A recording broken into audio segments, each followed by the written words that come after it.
Dude, real quick before we get started and before we jump into today's show, I thought it would be kind of pretty cool to go over some of the Apple podcast reviews that we've gotten recently. I just happened to see that there was a couple new ones, and I thought, man, these are really good, and some of them are really hilarious. Yeah, I've never even checked them out. That's cool.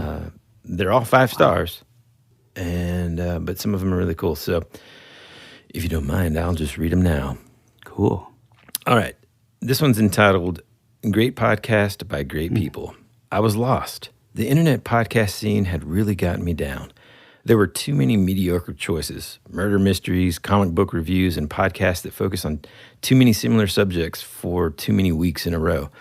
I wanted a podcast that captured the in search of vibe, the clickety-clackety-clack of VHS tapes being loaded into VCRs, forays into D&D, and high weirdness caused by time rifts, aliens, or parallel realities clashing with ours. Man. And boy, howdy, did I find it.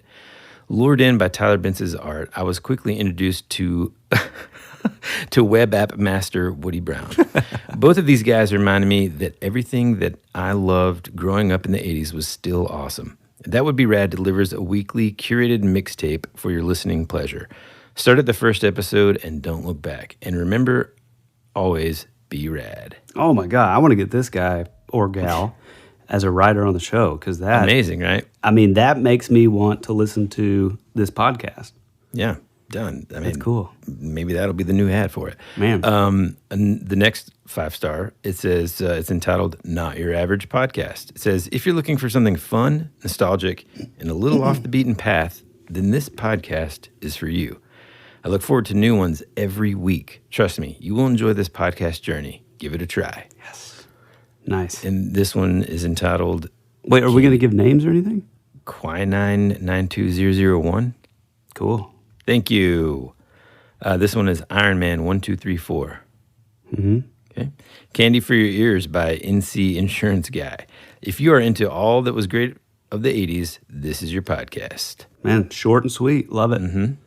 This one it says perfect and totally rad. Top notch. Rudy Bronson. Oh, man. This one is Thanks, Rudy. Rudy. Thanks, man. What a name. Strong. This one says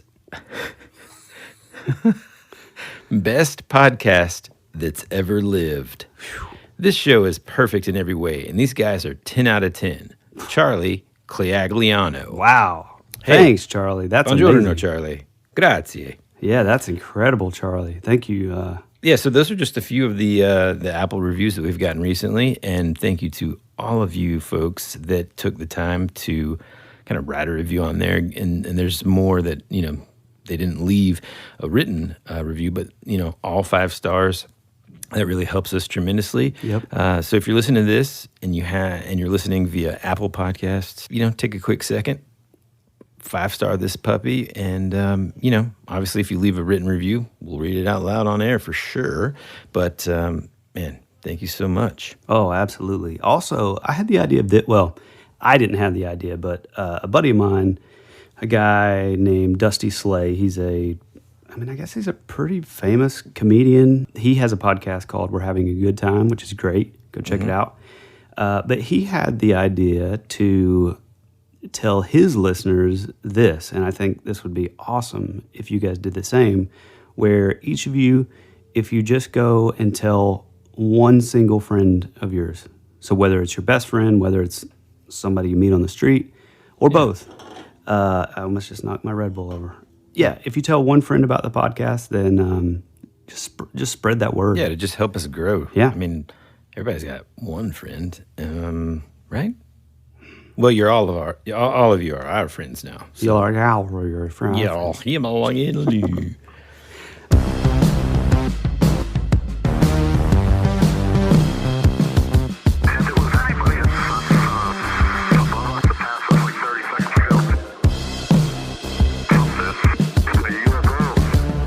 Hey, all you Wookiees and Ewoks, thanks for coming back to your favorite podcast, That Would Be Rad, the podcast that majors in 80s and 90s nostalgia, comic culture, all things paranormal, and minors in retro video games, tabletop RPGs, pre-internet mysteries, and raising our kids to be half as cool as we were back in the 80s. I'm your host, Tyler Bentz, and this is your other host, Woody Brown. Hey, man. How's it going? It's going very well. Okay.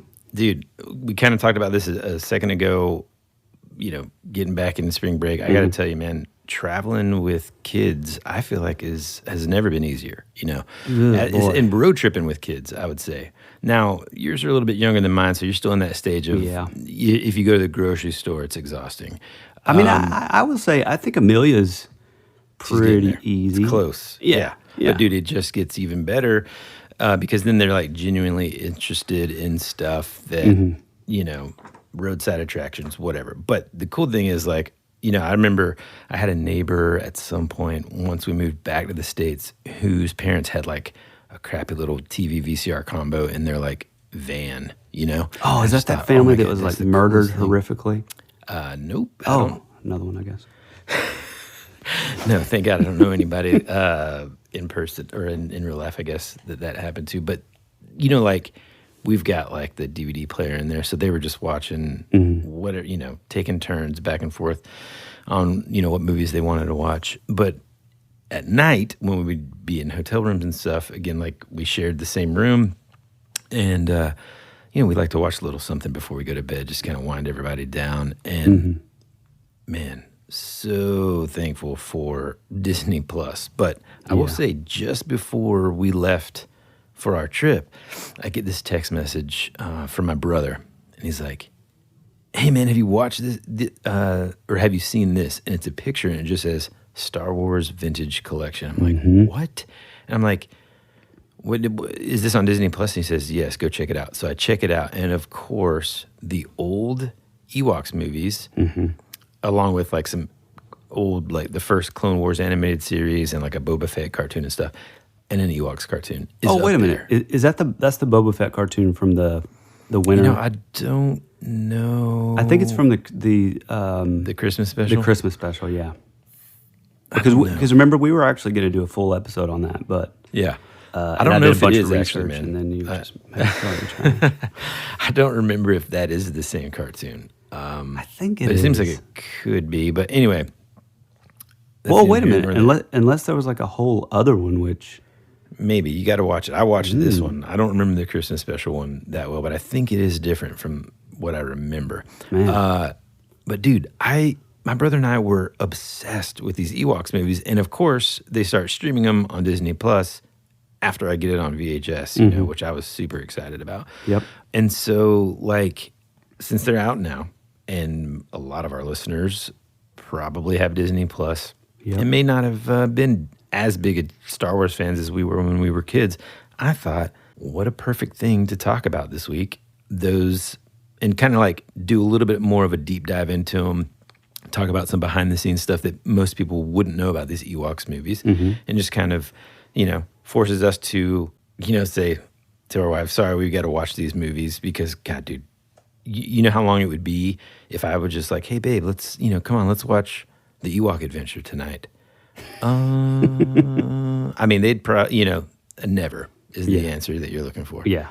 So yeah, man. I mean, we're like, I know we've kind of talked about this, but do you remember, seeing these movies as a kid? What do you remember about them? Okay, so this is weird because you and I, for any of the new listeners, you and I were in a band called the Modern Society. You'll hear one of the songs at the outro of this episode and all episodes. But we were in a band for years. We did a bunch of cool stuff, played with a bunch of great big bands and all that stuff. But we always kind of had this sort of, like, connection with each other, sort of the same sort of affinity for, like, certain things out of the 80s. Like, and we would always bring up this movie because of, like, the little girl with, like, the headband from the Ewok movie. Yeah. And the brother, and they had this cool little, like, lighter / lightsaber thing they would light the fire with. Anyway, we would always talk about this, and this whole time, and I think you're probably the same, but this entire time, I always thought it was just one Ewok movie. And I didn't have Disney Channel until much later, probably. When you bought cable as an adult, right? Because it just comes with it. Well, maybe as like a teenager when we got like satellite in our house or whatever. So I would have seen it on like the ABC, the Sunday night. Hey, hold on 1 second. There's something buzzing in my thing, and I think it's this sounds so stupid. I think it's the VHS like rewinder machine. I gotta hold on 1 second because it's gonna be noisy in the background. Hold on. Okay. So hold that thought, Al. And for all you listeners, if you hear anything on my end, it's the sound of Frozen being played. Sorry, dude. I could hear it in the headphones, and I thought, what the heck is that noise? I was telling our listeners that if there's any noise on my end, it's because my daughter, my 2-year-old, is home today, and Mom and her are watching Frozen clearly, and it is as loud as downstairs. Oh, so what I was saying, mid-sentence actually. So I would have seen this movie on Disney for the Sunday night Disney special thing on ABC, and I always just thought it was sort of the same movie. But I remember like the witch, the big spiders. I remember the giant thing. I remember the little girl's lost, which is weird because a lot of these elements are in both movies. So I'm still kind of confused. And if any of you guys out there know sort of the deal of like, okay, well, maybe they sort of put these movies together. Like, I know that I never saw 2 Ewok movies. I only saw like, in my mind, what was like the Ewok movie. I never knew it even being called The War for Endor or the Caravan of Courage. Caravan of Courage. Yeah. I didn't even know. I just thought it was called like the Ewok movie.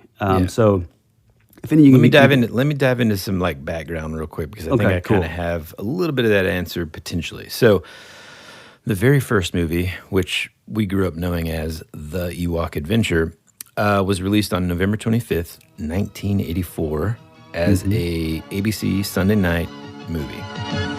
Tonight, a special presentation of the ABC Sunday Night Movie. From the creators of the Star Wars saga, a world premiere presentation. Lucasfilm's The Ewok Adventure. And so back then, first off, for our younger listeners, let me explain something in the significance of the ABC Sunday night movie. Back when we were kids, if there was something that you wanted to watch, like, for example, your favorite cartoon, G.I. Joe, He-Man, whatever it was, you had to wait until the exact time that it came on TV, which was Saturday morning only, exactly. Yeah. And that was it. And so, especially before, like, VCRs and stuff were just commonplace, and you could, like, program it to record, but even still, they only came on Saturday. And the only thing that happened during the week, it was like Wheel of Fortune reruns or something, and reruns of like Mama's Family or that kind of stuff, because we were all like playing. It forced us to go outside and play, use our imaginations, all that kind of stuff. Now, on Sunday nights, they would do like a 2-hour like family movie, like something that I think they were mainly made for TV movies, but they were always some sort of like heartwarming, family themed movie or whatever. You know what I mean? Like The Secret Garden, or God, I remember they used to play this all the time. The Adventures of Natty Gann. Do you remember that movie? No. It was like the little girl with like a wolf. It sounds awesome. I mean, it was pretty awesome. Was but she like Native American or something? Maybe, or like I feel like they would also do like Call of the Wild and like like TV movie versions of that kind of stuff too. Yeah. But here's some interesting stuff about it when it came out. First, a whopping 65 million viewers saw it that night on November 25th, 1984. 65 million people.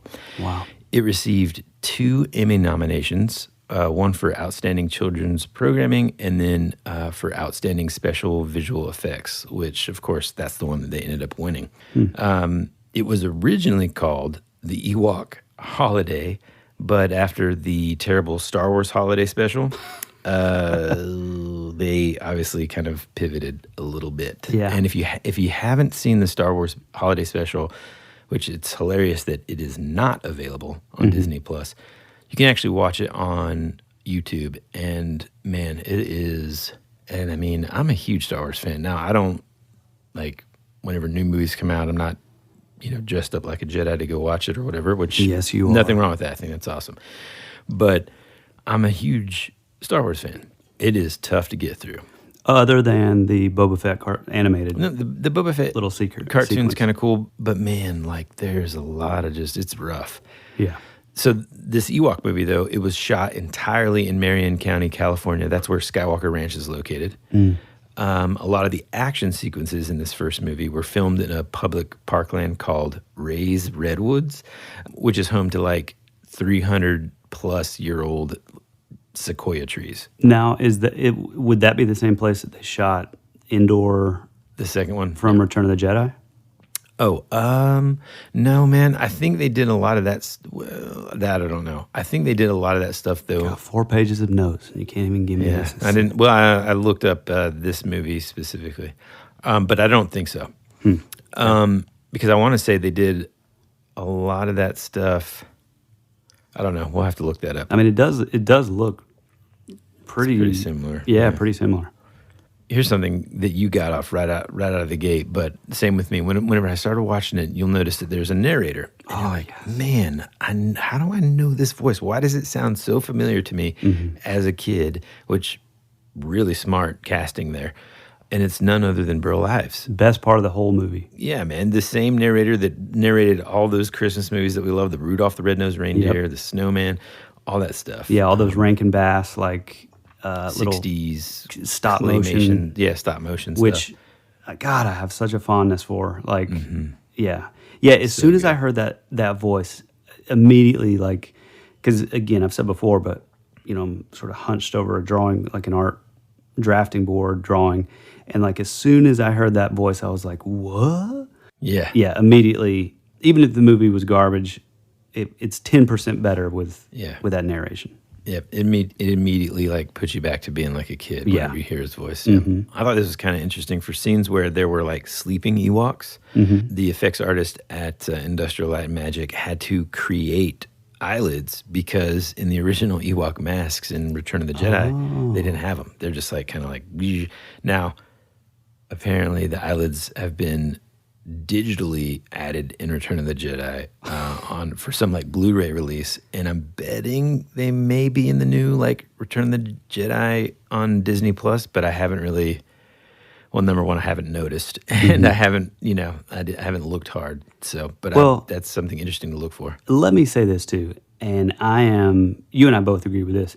I am super anti any of Lucas's like redos on stuff and like, oh, now we have this technology, so let's add this giant creature walking across the screen for no apparent reason at all. Yeah. I am totally anti that, but I will say, as cute as the Ewoks are, like if you really stop and look at them, like their eyes are pretty weird looking. So yeah, because I mean they're just like it's just a mask. Yeah, they're just like dead stare. Yeah, so that could be good. That is, it makes it more real looking, I guess. But still, man, I just leave it alone, man. It's awesome. The film itself was inspired largely by Lucas's daughter, Amanda, who really just loved the Ewoks. I think she was pretty young when Return of the Jedi kind of came out or whatever, so she had a huge love for him. So kind of like the history behind it, like a little after the release of Return of the Jedi, Lucas had the idea that he had an idea for a television special involving the Ewoks. Again, wanted to make something, for his daughter. And kind of looking back, it's easy for a lot of us as adults to be like, especially if you like grew up with Star Wars and you were a little older than Tyler and I. I've heard other Star Wars fans that are slightly older than us kind of be like, dude, the Ewoks were so lame. Yeah, but, dude, I've heard that too. Whenever I was a kid, like, I don't know, I loved it. And maybe like it should have been like an indicator that at some point we might get Jar Jar Binks. But truly, man, like, I don't know. I thought they were cool when I was a kid. I thought it was cool to have like an an indigenous population that like was being held down by the Empire, and then when the rebels come in, they can kind of like join forces using all of their technologies to defeat the evil Empire. So I always thought it was cool. Yeah, I mean, especially, I thought the coolest part was like, After these messages, we'll be right back. America's future can be determined by our dreams and our visions. It was very intense, bright light. For over 200 years, there have been reports of giant man-like creatures. From another dimension, another world, I don't know. The most intriguing mystery on the North American continent. You're listening to That Would Be Rad. you know, the Empire sort of represents this sort of like very angular, modern, advanced, like sort of motif, and then, you know, sort of plunging that vibe in the, you know, in the sort of setting of like nature and like it was just really, really cool. Especially, you know, you see those like AT-ATs walking through the forest and then they're being knocked over by like logs on ropes. Yeah. Like all that was awesome. Yeah, man, I love that stuff. And then whenever they're like going over in the gliders and stuff. Yeah, and you know, it's amazing. interesting, like when you dive a little bit deeper into the Star Wars comic world, especially like, you know, the more modern ones or whatever, the Empire, you get a better, and the novels and stuff, like any of the Timothy Zahn, like Star Wars novels, like it really paints this really vivid picture of the Empire being, you know, extremely oppressive, but then also like really just using planet systems for whatever they need, and then regardless of whether it destroys that planet and its people or whatever, they just use it, right? And so, I mean, that's really why we even know of the Ewoks, is because they're using that moon of Endor to have their force field generator to put the generator around Endor to keep the rebels out. And so, like, it's just super interesting. But anyway, Lucas had this idea, and the producer, I think his name's like Thomas Smith or Thomas G. Smith, they pitched the idea to all of the major television networks as like a 30-minute, maybe hour special. Every single one of the networks were like, no thanks. Right? They weren't really having, like, they were like, these little space bears, I don't think so. But ABC kind of were like, well, I mean, we don't want it to be 30 minutes. We don't want it to be an hour. If you can make it 2 hours, you've got the ABC Sunday night movie. And here's what I always thought is just hilarious.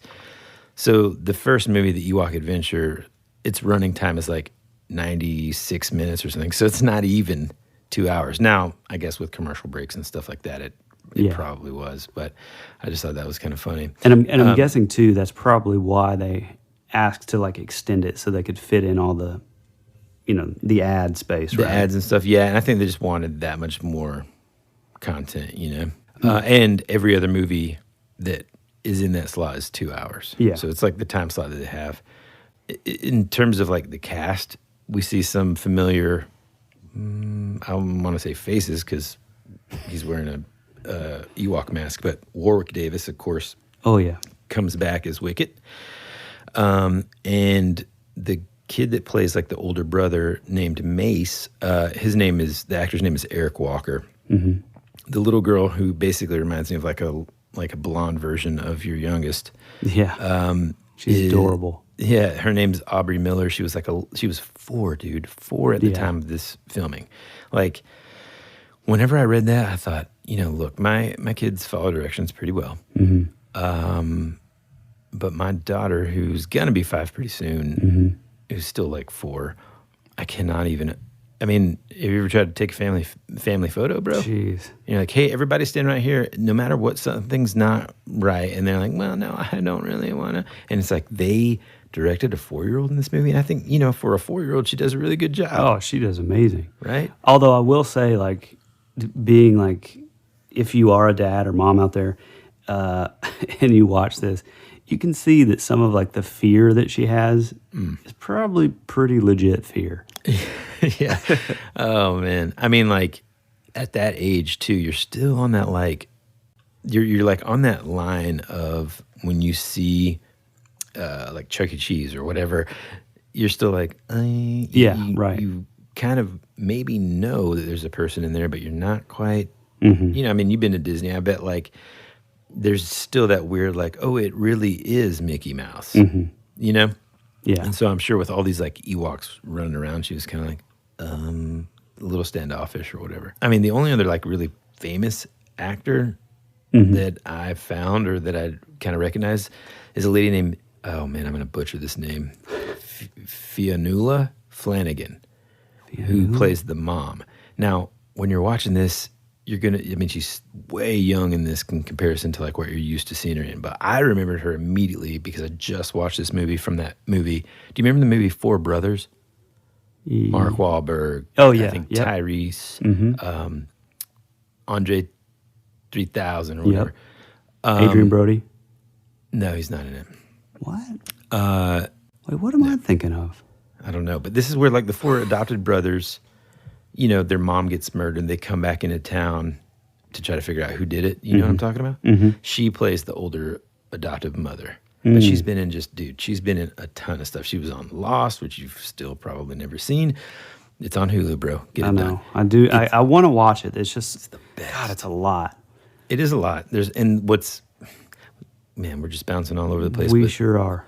One thing that's tough about Lost is there are a lot of just like wild goose chase episodes that never get resolved, which is kind of annoying. But overall, man, I mean, come on, dude. It deals with weird stuff. Is it time travel? Is it like, I mean, just tons of stuff. It's awesome. Oh, I mean, it sounds amazing. I mean, I was kind of hooked on like the idea of it. Well, the problem was, it was like I was touring with another band and out doing all that stuff like when it was on TV. So I missed so much. And then you were always like, dude, you gotta see it. Yeah. But there's like, what, 6 seasons?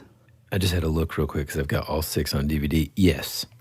Man, I just guessed. That was pretty awesome. That was nice. And it's just, I know it's like really involved and like, ugh. It is, but it isn't, man. You'll like it. Just watch the pilot, like, it's just, man, I just love it, man. All the characters are really cool. Well, will I be able to watch it while working, or is it one of those things where you have to kind of? I mean, there's some stuff that you kind of have to like, that you don't want to miss necessarily in terms of like, there's just like repeating these numbers. I think you could do it. I think you could do it. Cool. Back to the Ewok movie here. That sounded like so sort of like, well, back to the Ewok movie. Oh man, I thought this was amazing, and you can find this on YouTube. Just like almost like, I don't know if it's the full thing, but I watched some of it and it's amazing. So Lucas and the producer let Eric Walker, who played the older brother, he was a teenager. He was a teenager when this was filming, and so was, it's often easy to forget, Warwick Davis was too. And so they would kind of like, they just palled around. And one of the interviews that I read from the little girl was like, she was like super small and she would just kind of like hang out with her family on set and stuff. Right. And so these two dudes were just like thick as thieves. Well, Lucas and the producer, Thomas G. Smith, thought it would be really cool if they let these kids just carry around cameras and do like a little mini documentary. Whoa. Yeah. And so they did, and they even let them have cameras, microphones, all the stuff they needed. And at night, these two kids were allowed to use like the editing gear. Like they made like little portable editing kind of booths in their hotels. Holy cow. So they made this like little mini doc that forever they've thought would be released like on the DVD release, because that's what I was going to get to when you were talking about, hey, have they ever been one movie? Not that I'm aware of. People still need to kind of like, hey, I remember that too. Maybe it's the Mandela Effect. But when they released it on DVD back in like early 2000 or whatever, they released both as a single release, 2-disc, DVD. But anyway, you can find this, and we'll put this in the show notes, links or whatever. You can find this YouTube video, and it's kind of like a teaser for the, it's like a 12-minute documentary or whatever. And it's just really cool, man, to see Man, like that's Warwick amazing. Davis is like so young, man. And like they go around asking actors and the producers like different things about stuff. And it's really cool because like what a cool perspective to get and like a behind the scenes look into anything Star Wars, filmed and edited. And Eric Walker, that kid, like did the music for it too. Really? Yeah. So Wow. pretty cool. So did he ever go on to do anything else? I feel No. like really. Nah. I think he may have done like one like just like little here or there's, but none of them really did. But and it's kind of funny too when we start talking about the second movie. But all right, let me break down the plot for those that don't really want to take the time to watch it. Essentially, the story is just like a simple tale of a family that's just like split apart, shipwrecked on this magical moon of Endor. Okay. So the movie opens after a crash landing and the parents are like searching by flashlight and yelling for the kids in the forest. And I don't know about you, dude, but immediately whenever I was watching this, that scene reminded me of a mix between E.T. and Flight of the Navigator. You know, you've got these big dark trees. There's like a ton of fog. People are like, looking around with the flashlights. There's like some sort of light source, but there isn't. You know what I mean? Yeah, it's always exactly. like that very like creepy sort of like early 80s Lost in the Forest. Yeah, scene. well, and it's that vibe of like, I know what you're talking about. It's like they probably have a fog machine like over the other side of the hill. Yeah. And then there's like, it's lit over the ridge, so you just kind of see the smoke. Like, yeah, that's a great It's that trick. thing that like Spielberg, Oh, I think, yeah. loved to do it. And I'm sure since he and Lucas were friends, they just did that a lot in the 80s, I feel like. But that was one of the, I would say like 2 or maybe 3 scenes that whenever I was a kid just scared me to death. I remember like whenever I was thinking about this movie, I remembered a couple of things. This scene, one that we're going to talk about later, and then like a specific character that we'll talk about later too. And Well, then, and you had a huge crush on the girl with the headband. no, I didn't, dude. Come on. I mean, I was age appropriate, but I'm kidding. She was 4. yeah, well, so was I. And that was just like 1 year before I started having crushing. 1 year before I started having crushes on girls.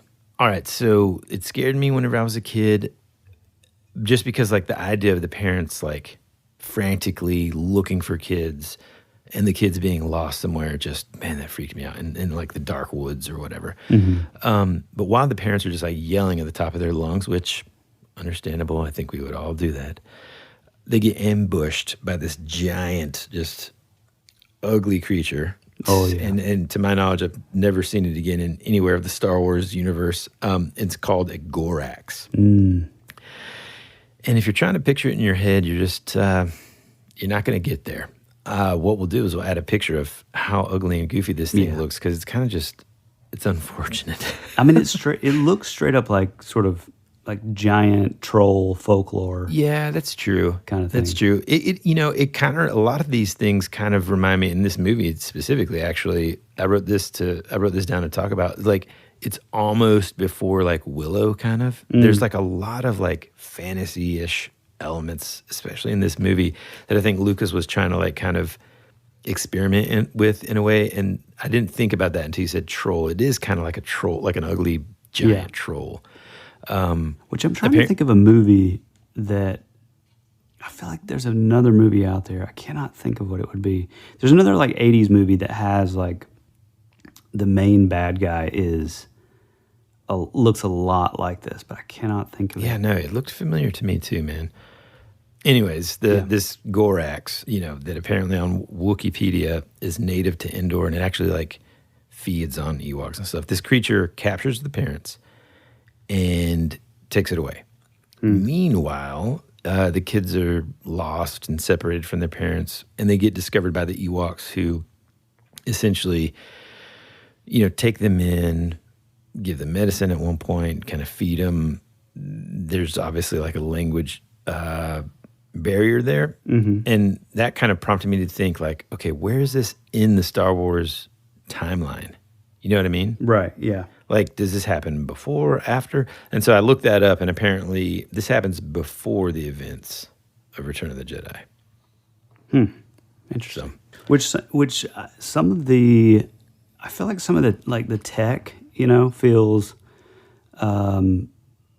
it's weird. It's like it kind of goes along with it, but then there's a few like little things just in like the set design and like when it shows the little crashed ship. There's a few things that sort of like, wow, this doesn't totally feel like. Yeah, what's funny about that crashed ship is that it is made out of parts of one of the snow speeders from Empire. Oh, like man. The wings. So I'm way off because it's So, literally. it's literally like part of the thing. But I mean, I agree. I think it was very, very low budget. I think it was only like $3 million that they used to make this. Wow. And just as like a little passion project. But well, and they probably had. I mean, you think about all the Ewok stuff. I mean, all those costumes they had laying around. So. Oh yeah, dude. And as you see. You don't get a chance to really notice when you're watching the movie because, of course, all the folks playing Ewoks have the Ewok costume on. But when you're watching the little, behind-the-scenes documentary that you can find on YouTube, you notice a lot of the folks that Lucas has hired and other stuff, including Willow. And I think that were also on set at Return of the Jedi. So he utilizes a lot of the same folks, which is pretty cool. Yeah. I thought it was awesome. How they find the kids, though, is Wicket's dad actually flying around one of those gliders, which, dude, do you remember? I had the lunchbox, the Ewok's lunchbox. Do you know what I'm talking about? I know exactly what you're talking about. It's the red, thermos Mm-hmm. lunchbox. And the picture on the front is just like, I think Wicket, just like flying on one of those gliders. Oh, dude, it was so awesome, man. Doesn't it have like an AT-AT getting hit by rocks? Man, I don't remember that. Like I just off in the background, maybe? Probably. Yeah, right there in the foreground, Wicket's just like flying toward you. Big smile. Dude, So I cool. had this thing as I was a kid, and I cannot find it anywhere. And I would love it if one of you guys or gals out there could, if you know of where one is. But it was like a little Return of the Jedi pop-up book. You would like open it up. It was amazing. I mean, I think pop-up books are pretty impressive. So cool. Yeah, so cool. But it was like that, and you could like pull like a little lever, and like the rocks would come out of the thing, and it would like knock the AT-AT over. Like all this really smart. I feel like I remember that too, man. It was so cool, but I can't find it anywhere. Yeah, there are a few other creatures that don't really show up again in the Star Wars universe that are kind of interesting. One of them is called a boar wolf, which is basically, it looks like it sounds. It's a wild boar. And it's like if you were a wild boar and you just, kind of down on your luck and maybe have one too many brewskis and you find you a lonely wolf. That's the kid that is born. So it's a boar wolf. But they're like bigger. Yeah. Right. They're like these big sort of like that. Again, man. I hate to keep on. We're gonna have to do an episode on Willow now. It reminds me of those crazy weird dog things. Oh yeah, yep. Exactly. Those things scared me, dude. Whenever I was a kid, it's actually part of the reason why I haven't let our youngest watch Willow yet, is because I think those will kind of freak her out. Yeah. Wait a minute, is that what I'm thinking of? The Gorax looking like... It kind of looks like the troll in Willow, man. Is that what I'm thinking of? Kind of. But I mean, that is an ugly troll. Oh yeah.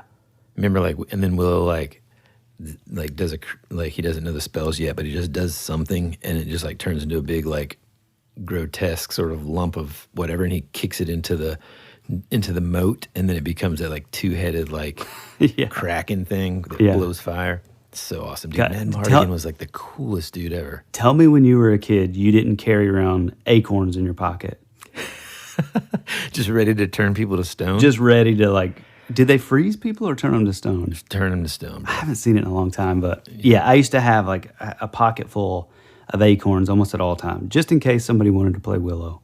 I mean, I think we should title the episode "Pocket Full of Acorns at All Times." Dude, I mean, can we please do a Willow episode? I mean, it's on our 80s fantasy movie list. What's that? Oh, man. Sorry, folks. Yeah, we let you down this time. Okay, so basically, Wicket, some other brave Ewoks, and these kids go on a caravan after figuring out where their parents are, where they're being held, to kind of rescue them. They figure it out by using this magic crystal spinner thing. Mm-hmm. And again, man, it's like, well, I'll get into that more. I just feel like there's so many, much more like sort of fantasy elements in this than in any of the Star Wars stuff. But yeah, sorry. Well, I'm not sorry. Are you? But I really like that about this movie, the Ewok magic stuff. Yeah, man. I think that's so cool, and it's so, I mean, it's just sort of expected, but you never really see any of that, in like Return of the Jedi. Or I mean, the only kind of magic type stuff that you see is really just the Jedi themselves, right? And so it is kind of refreshing to see like other,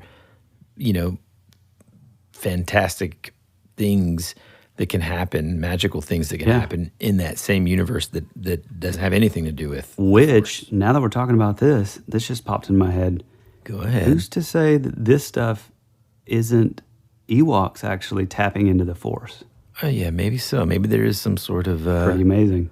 Well, I mean, okay, and because let's put a pin in that for just a second, because we're coming up to essentially, in this adventure, they go on this like quest, which, hello, fantasy. I mean, this is... Oh, yeah. And I don't know, is it because we play D&D now that everything reminds me of Dungeons & Dragons? Yes. Okay. Just making sure. But this scene, dude, is the number one scene that used to... I mean, it stuck with me. I mean, so Mace, the older brother, walks up to this like lake or pond or whatever, and he's like looking into it. He sees his reflection, and for whatever reason, he's curious about it. He touches the water, and then you see this like blink, and all of a sudden he's under the water in this lake, and he's like pounding on the surface of the water, can't get out of the thing. He can't get past like the surface, which is exactly what happens in Legend. Also another movie. Really? Also another movie in the Fantasy Face-Off. Oh man, total ripoff, huh? Yeah. Which one would have come out first? Oh man, why do you got to ask me that? I'm gonna have to edit out the silence, and I really love doing that. I mean. You're like, I know what I'm just thinking. I'm thinking, clack, clack, clack, clack, clack, clack, clack. Okay, Legend came out in 85. Boom. Stolen. Yeah. Take that, Tom Cruise. Hey, Tom Cruise. Yeah. Anyway, that used to freak me out, man. Yeah. I mean, whenever I was a kid, I know that I had to like get over some hurdles whenever I took swimming lessons, literally like that year, the next year after this movie came out.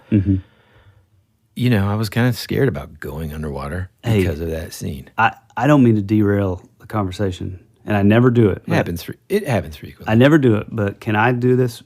Can I bring something up real quick? Yeah. Since we're talking about being scared as a kid, I have even put this out on the podcast. In my memory, there's a specific trailer that I remember seeing down at my dad's house when it was very late on the beginning of like some other movie that I was watching as a kid. Yeah, I think you brought it up on a show before. Whenever I was talking about my like the blood thing, man, dude. Yeah, exactly. And I have never been able to find this. Basically, it shows somebody walking around in a house, and I remember sort of like the camera kind of stops panning as the person kind of like it stops sort of tracking the person walking in the house, and it shows the wall, and then you see like the eyes open. Ugh. And it was like this sort of camouflage, or painted like the wall. I didn't really know, but it terrified me. And it's one of those things that I probably saw this thing for 2 seconds at most, but it stayed with me ever since I was a kid. And so, anytime you're like in a dark room, it's like that starts replaying in your head, and you're like, oh God. Ugh. I just hit my mic, sorry. So scared. But so scared right now, so scared. So scared. And again, I don't even know how I got down this rabbit trail, but I discovered that I happened to find the movie it was from recently, like 2 days ago. And it was from a movie called A Stranger Calls Back. It's like the sequel to A Stranger Calls. Yeah. And we'll put like the photo or whatever in the show notes as well on this, but you got to go look up the trailer on YouTube. I mean, it's a terrible it's an early trailer, so it's like I thought the trailer was pretty good. Yeah, but it's you're like- right, man. That scene, like, okay, full disclosure, I don't think I'd ever seen that. And you sent me this text. It's like, dude, I finally found it. Which that's how you lead off. And I'm thinking, what is he talking about? Like, what could this be? And frankly, it could be literally anything. And usually it could you have been never his watch pocket anything. full of acorns. And then he sends it to me, and I'm like, a stranger calls. And for some, no. And I think then after the link came through, you're like, this is the movie trailer I've been searching, my whole life, basically. Literally, And I'm like, yeah. what? So then I start watching it, and man, I will say, dude, if I would have seen this, especially at a young age, first off, it's scary now. I mean, Yeah. truly, like that concept of just like you're in a dark room and some like in the shadows, just someone is there. Yeah. Is just scary anyway. And the premise of the movie is basically this babysitter gets the famous like urban legend call from Yeah. within the house, Which That will sort of, like- always be scary. yeah, for sure. So good, yeah. And that's interesting too. I think we should look into it perhaps on another episode. Which came first, the urban legend or the original movie? Well, you Was know released what? in, like, the I 70s. bet it's. I mean, there's a possibility it could be linked to that family you knew that were gruesomely murdered. Shut up. Come on, dude. People like we're gonna believe. Like I don't know any. Just stop. Okay, cutting it out. How dare you? But yeah, man, that would have stuck with me like crazy. And how awesome is it that you finally found it? Yeah. man? Now, if I could only find the two things that I'm always searching for, that one song that I always tell you about, and then that dang skinless man freaking.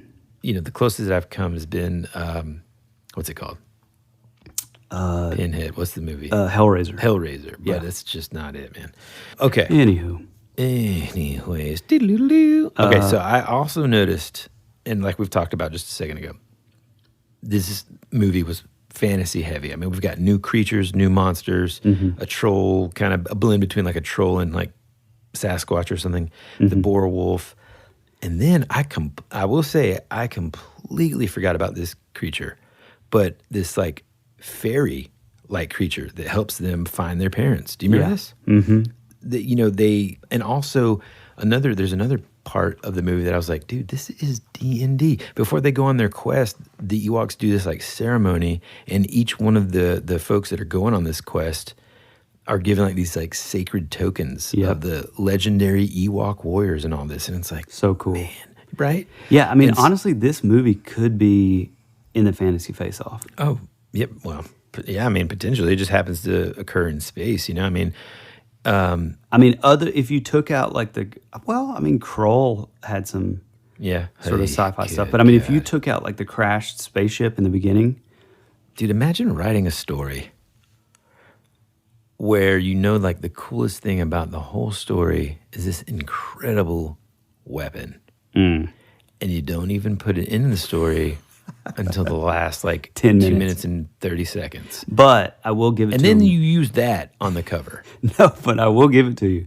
When you finally do introduce the weapon, you literally show the weapon spinning around in space, cutting through a wall for a solid 2 minutes. Oh man, God, Pretty just awesome. man, amazing. Yeah, so like I just thought the fairy-like things.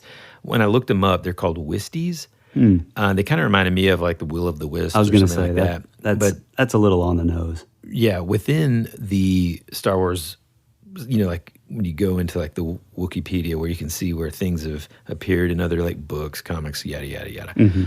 These creatures are also called. I thought this was awesome. Firefolk, flutterglows, or fire sprites. I mean, dude, that's straight up D&D.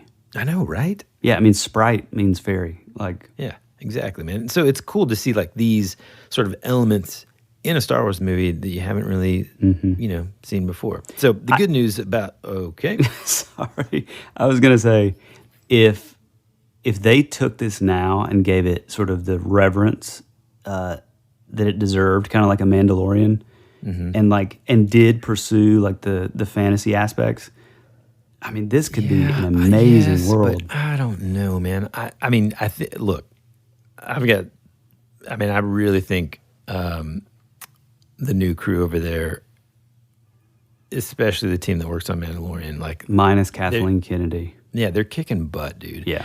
And I feel like, but could they make the Ewoks? I think so, man. Ah, man. I mean, but you'd think about it in the terms of, you take the Ewoks and give the sort of the, kind of how like Baby Yoda looks, the same sort of effect. Yeah.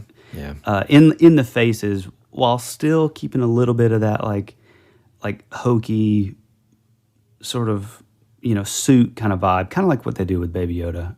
It's like sometimes you can tell they're just like, yeah, we're gonna leave little things in because that's just what Star Wars is, Yeah. Well, I mean, hey, maybe in the next, I don't know, maybe in the next, whatchamacallit, Mandalorian season, maybe we'll see some Ewoks. Dude, that would be awesome. That'd be cool. Mm-hmm. What I was going to say, though, is the good news about this movie, and even though it kind of like has some elements of it as a little kid that freaked me out or whatever, is it ends happy. Yeah. The kids, wait, spoiler alert. The kids rescue their parents, and it all ends, yay. Well, I think there's like maybe an Ewok that I think bravely dies or whatever. Mm-hmm. All in all, kind of fun to rewatch it. Especially since it was such a big deal. But like you said, dude, after watching this one, because initially I was like, hey, bro, I'm just going to watch the first one because I know that's the one that I remember. Mm-hmm. I was like, wait a second. There's stuff missing that wasn't in this one. Exactly. And so I watched the second one, and, all of those notes that I took about this movie, I think it's pretty fun. Like, I'm looking over here, looking at my second movie notes. It's pretty short. Let me just read, if you'll bear with me. Just bear with us, folks. It's only 17 pages. No, it's like a paragraph. It's like a few sentences. Second movie, Ewoks. The battle for Endor is what my notes say. Much more intense beginning. First off, sorry for spoilers, the girl's brother and her mom die. See, I don't remember that at all. And I'm like, ugh, isn't this a kid's movie? And then guess what? Her dad dies. Don't remember that either. What the crap is going on here? So she's basically just on her own. Here's some funny things. In this movie, much more famous actors, including Wilford Brimley. What? Yeah, dude. Who not only did I was hoping at some point he would say diabetes. I'm Wilford Brimley, and I'd like to talk to you for a few minutes about diabetes. But did he call him Wicket the whole time? No, come on, what here, Wicket. Warwick Davis, of course, is back as Wicket. Sion Phillips, who you'll remember as the evil queen in Willow. Yeah, and see, that's weird because I remember her in it, but then there's things that I saw in Caravan of Courage that I had never seen before. Like none of the desert scene, none of that. Mm-hmm. Like I don't remember any of that. I don't remember the teak guy. Well, you mean in the second one? In the I'll second get to him. Yeah. So Paul Gleason, the principal from the Breakfast Club, plays her dad, which I thought was kind of interesting. Plays whose dad? The main girl, little girl. Yeah, in the very beginning. So it's just him, and he dies anyway. So GP. So now we've got the second movie where parents and sibling die right out of the gate. That's a little too intense. Wow. Then I noticed that one of the alien bad guys, I wrote this down and said, did one of the alien bad guys just say, I have the power? Which might be He-Man ripoff, but okay. And then I say the bad guys ride around on those things from Mando, the blurg. Do you remember those like kind of like lizardy things that Mando rides on with the guy that says, I have spoken. Yeah.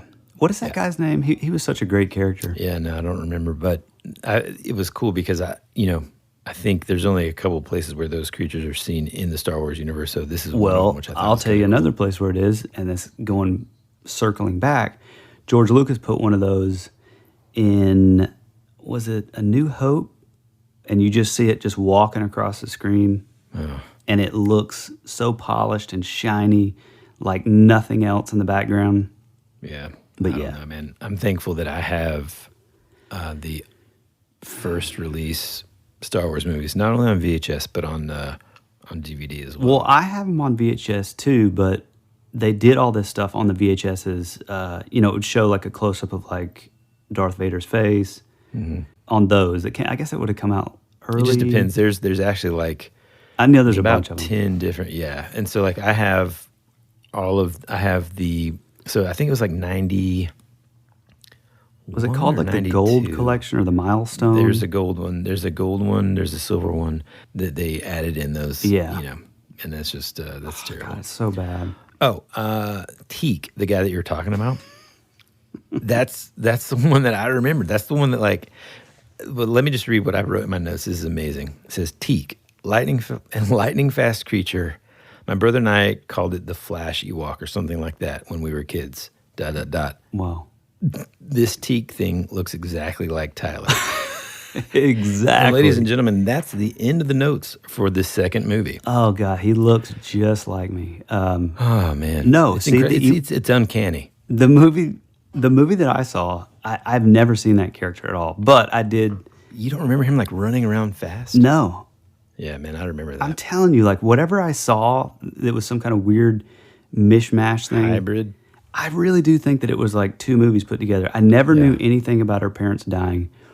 The thing that I saw was basically the same intro that we saw on Caravan of Courage, where the parents are like yelling for them, they're looking around, and then sort of the adventure.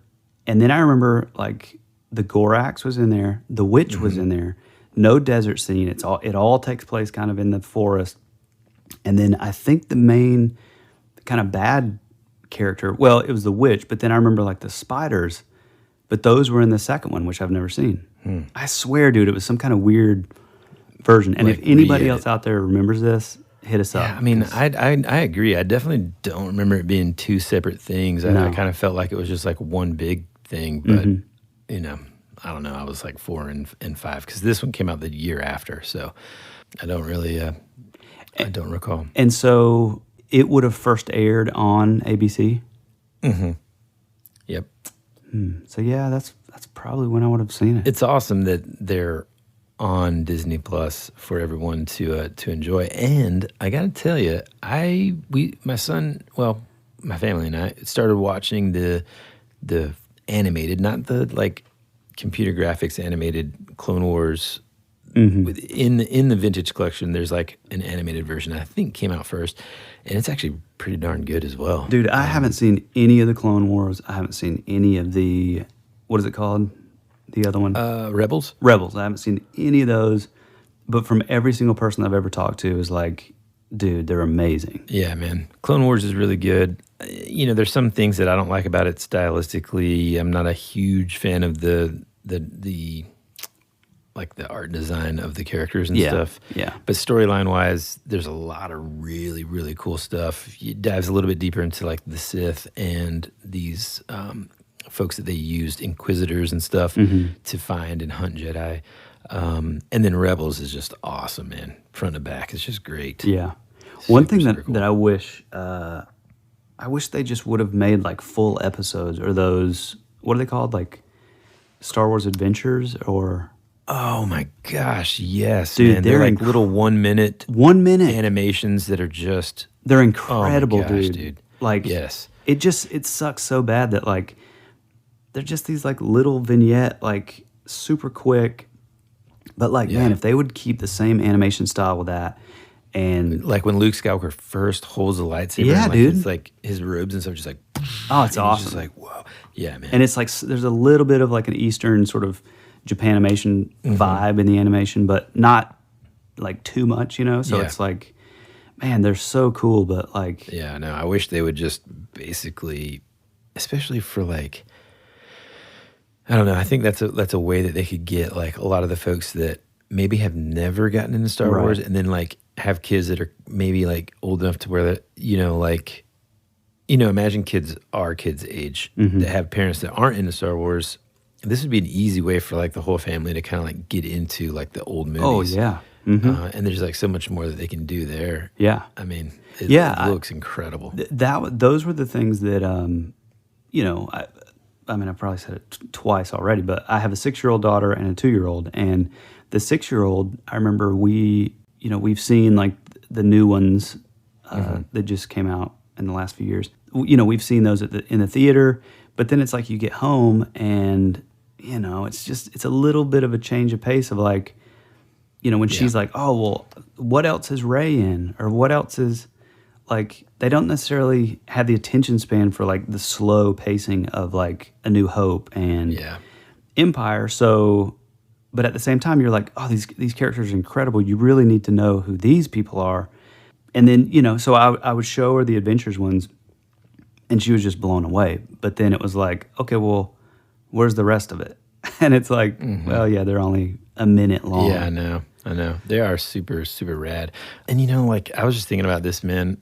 One of the things that I loved about Star Wars as a kid was that, like, each movie took you to so many different places. Yeah. So many different landscapes, And, I mean, honestly, I think that's part of the reason that I love, like, a lot of the Christopher Nolan movies, too, man. I think he's a director that... and again, I'm not saying this in an interview, this is just me guessing, but it seems to me that he feels he loved that as a kid too. And so he puts that into his movies. There's always this like crazy change of landscape, beautiful scenery, these very like big and vast, sort of like expansive things that just make it seem so huge. And that's what just one of the things that I love about Star Wars in general. Like all the movies, they're just like, I always loved seeing the new places that they would take you to. And I think regardless of what trilogy, they kind of do a pretty good job of at least doing that. Yeah, I mean, speaking of that, I thought it was really cool to see, I think in, the original Star Wars films, I think it was a little like surface level, like, okay, this is Tatooine, this is Endor, it's all foresty, this is like, they were very sort of like, well, this whole so it kind of gave the vibe of like, okay, this is Hoth. It's like this whole planet is this. Whereas I thought it was a really sort of a bold move to take the setting of being on Endor, which we always only associate as like California redwoods and like basically where Bigfoot probably lives, like the Pacific Northwest. But then they have them like in the desert, and they have these sort of dunes and stuff. And I thought that was really cool. That's cool. Sort of fleshing out like a planet being a little more than just just what we saw in those original movies. Yeah, but I do like, man, all those locations, man, so cool. Yeah, it really is cool. So in doing this, I happened to look into, because as soon as I saw this, I was like, man, I guarantee that there's like a comic, like a mini series or whatever, and there were, but they were based off of. So after these Ewok movies, which you may be getting to, sort of spun off into a series called Ewoks and Droids Adventure Hour, which was also on ABC, and then eventually it became just the all new Ewoks, which was like just about Ewoks. But these ran from 85 to 87. And out of those, that spun off into a comic, the Ewoks comic, which ran for 14 issues, and it was on Marvel.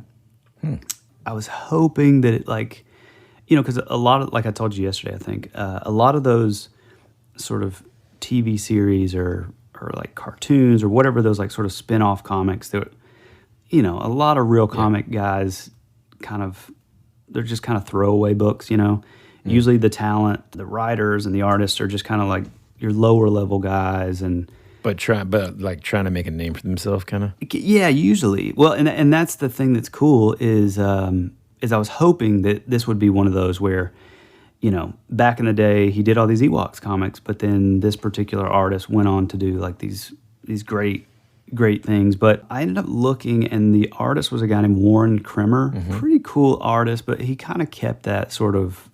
He kind of lived in that sort of overly cartoony vibe, kind of? Yeah, cartoon, animated. He did this book called Planet Terry. He did a book called Top Dog. So it was kind of like that Saturday morning cartoon kind of style. But I mean, the Ewoks comics, they're probably pretty fun though. Yeah, man. I mean, if we maybe we're trying to hunt some of those down. I mean, I think truthfully, I think I have seen some of them. And yeah, I mean, I think whenever I was little, I probably would have loved it. Heck, our youngest would probably love them. But now it's kind of like, yeah. a little, Well, and I think that was the intentions even. that was the audience, right? I mean, Yeah, it was kind of a cash grab for. Well, I mean, do you remember the Droids? I mean, I remember, and I've got one on VHS, the Droids cartoon, and then the cereal. No, I don't remember that. You don't remember the cereal? Maybe cereal was just such a.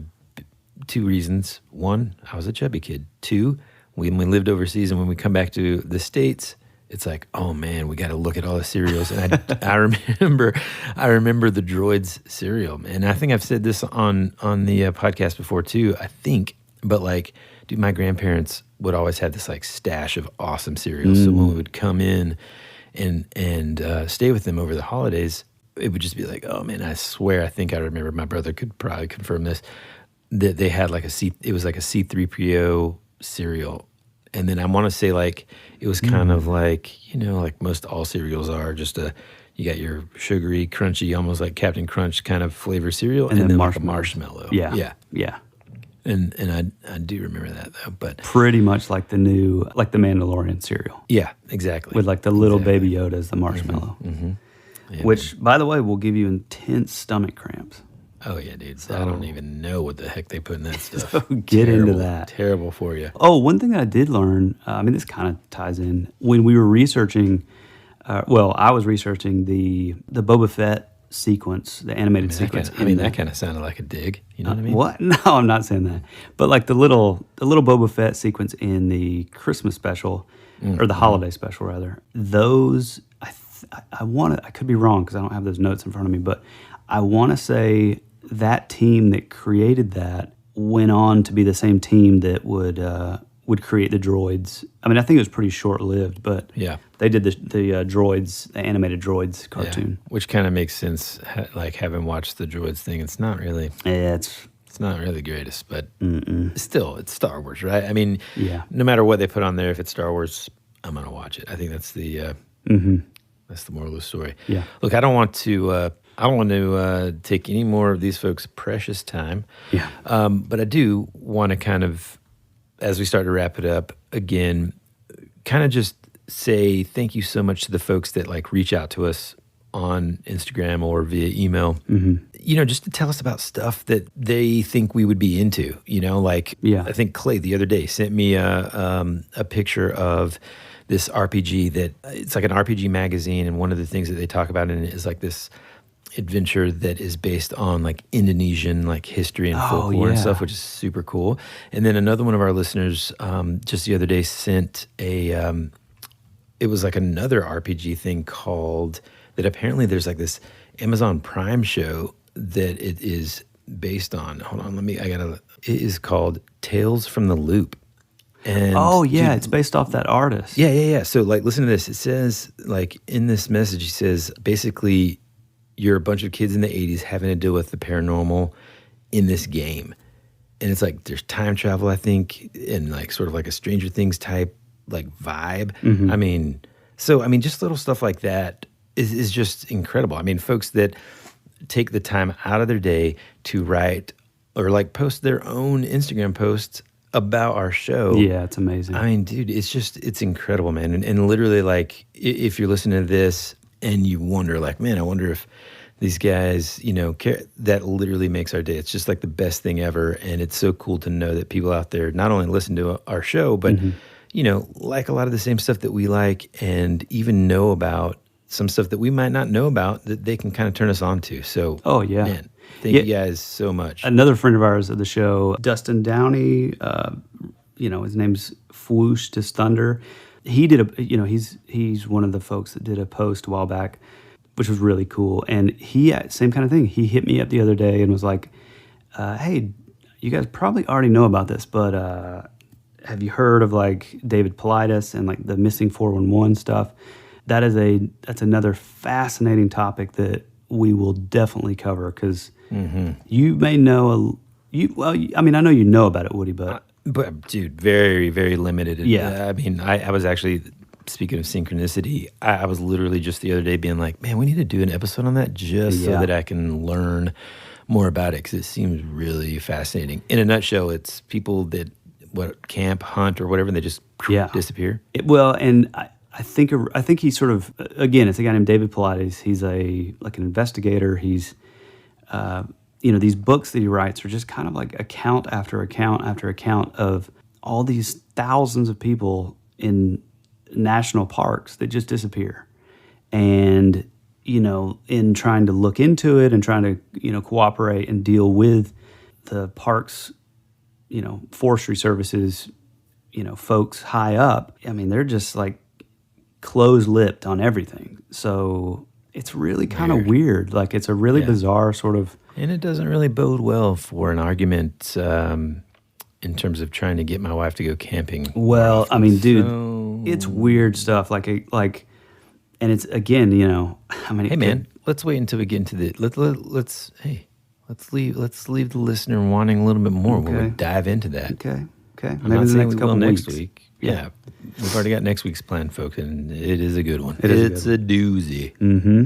Hey, Tyler, what is the best way for people to find us online or interact with us? Well, you can find us mostly over at Instagram. That's kind of where the bulk of our social media back and forth is. We love talking to you guys and in the comment sections and DMs and all that. If you want to send us a story, a spooky encounter, some weird movie that you remember as a kid, but you can't remember what movie it's from, shoot that over to thatwouldberadpod@gmail.com. And all communication welcome. We love to hear from you guys in all ways. So, like Woody said, we really appreciate you guys coming back and listening week to week. Without you guys, we couldn't do it. 100%. So we appreciate you. We love you. And as always, be rad. That's the way it goes.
Time where I just needed some sunshine.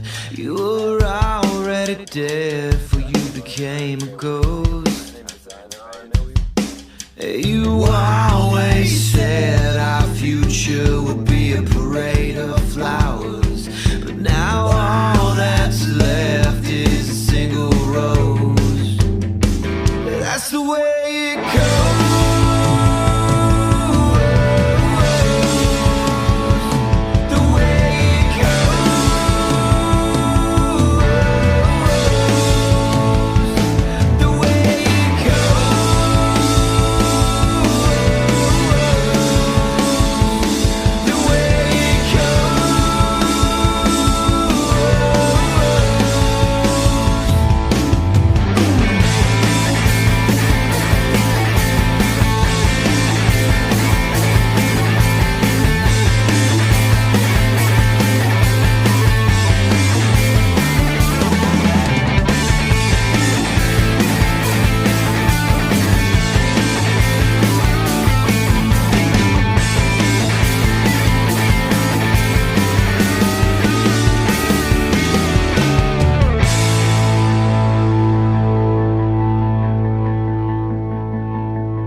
Well, that's what I'm saying. You do it second. That's right. And then you do the vocal rider at the very end. Yeah. When you send the Please tell me that. Please. Please tell me that. God, we totally missed it. Oh my God, dude! I can't believe that you just went.